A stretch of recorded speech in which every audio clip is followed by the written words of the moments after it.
ഏറ്റവും കൂടുതൽ ശത്രുക്കൾ ഉള്ളത് ആർക്കാ നിങ്ങൾക്ക് അറിയോ?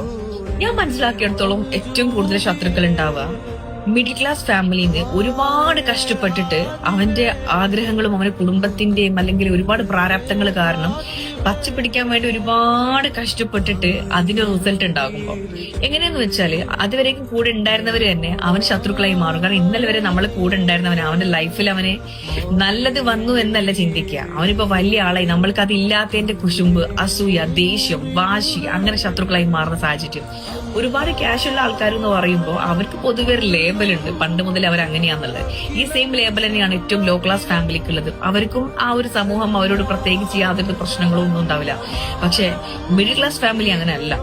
ഒരുപാട് ശത്രുക്കൾ ഉണ്ടാവും. പക്ഷെ നിങ്ങൾക്ക് ഒരു കാര്യം മനസ്സിലാക്കാം, അവരെ തകർക്കാൻ വേണ്ടി നീ എന്തൊക്കെ നോക്കിയാലും നടക്കൂല, അവര് തളരൂല. കാരണം എന്താ നിങ്ങൾക്കറിയോ? അങ്ങേയറ്റം കഷ്ടപ്പാടിന്നാണ് ഇതുവരെ എത്തിയിട്ടുള്ളത്. ഇനി അങ്ങോട്ടങ്ങനെ പോയാലും ശരി, അവർക്ക് ജീവിക്കാൻ അറിയുന്നുണ്ടാവും. അപ്പൊ ആ ഒരു ബോധം നിങ്ങളെ മനസ്സിലുണ്ടാവാൻ ചെയ്യണം. അവർ ഒരിക്കലും തളരാൻ അവര് മുതിരൂല. കാരണം അവര് പരിശ്രമിച്ചുകൊണ്ടേയിരിക്കും. എന്തിനാന്നറിയോ?